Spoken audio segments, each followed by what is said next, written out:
Could the most prolific serial killer in U.S. history have gone unnoticed for over 3 decades? Today, we delve into the chilling story of Samuel Little, whose confessions have unearthed the dark reality of crimes hidden in plain sight. Over a span of nearly 4 decades, from the 1970s to 2005, Little confessed to murdering 93 people, making his series of killings one of the longest and most elusive in the United States. In this video, we explore Little's sinister methods, the vulnerable lives he preyed upon, and the cascade of confessions that finally brought his decades-long spree to light. Early life and influences. Born in Georgia in 1940 and raised mainly by his grandmother, Samuel Little's early life was marked by petty crimes and run-ins with the law. His nomadic lifestyle began early, moving between states, which mirrored his later transient habits as a serial killer. Little's criminal record started in his late teens and escalated from theft and fraud to more violent crimes. This pattern of escalating criminal behavior showcases a typical progression seen in serial offenders, where early signs of antisocial behavior, lack of empathy, and aggression manifest and intensify over time. Experts suggest that Little's turbulent childhood, combined with his experiences of racial discrimination and early criminal activities, may have shaped his path towards becoming a serial killer.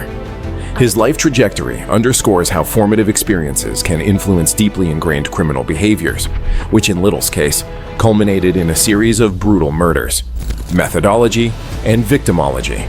Samuel Little's modus operandi was marked by his opportunistic targeting of those on the fringes of society, women who were often involved in prostitution or suffering from drug addiction, and predominantly from marginalized racial backgrounds.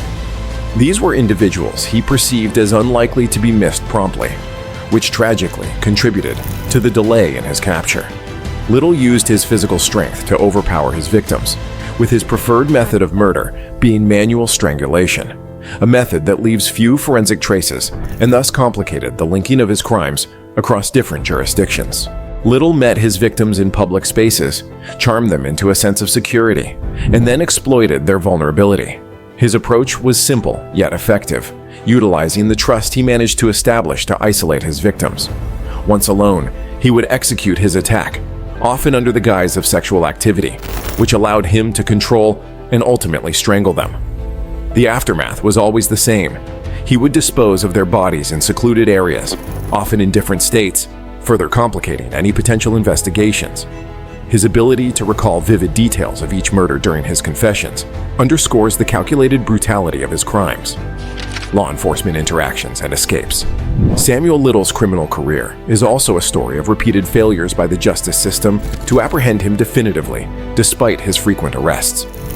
Little was arrested nearly 100 times for various crimes including theft, fraud, assault, and rape before his final capture for murder. However, due to a combination of insufficient evidence, mishandling of cases, and the low priority given to the victims' lives, he was often quickly released. This allowed him to continue his murderous activities across multiple states. These systemic failures were exacerbated by the transient nature of Little's lifestyle, moving frequently between states, which masked the pattern of his killings.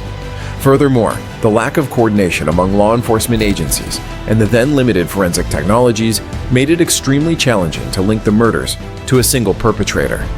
His ability to charm and manipulate also played a role, as he could often convince law enforcement of his innocence in situations where evidence was not conclusive. Confession and capture. The crucial turning point in Samuel Little's criminal history came in 2018 when Texas Ranger James Holland conducted extensive interviews with him.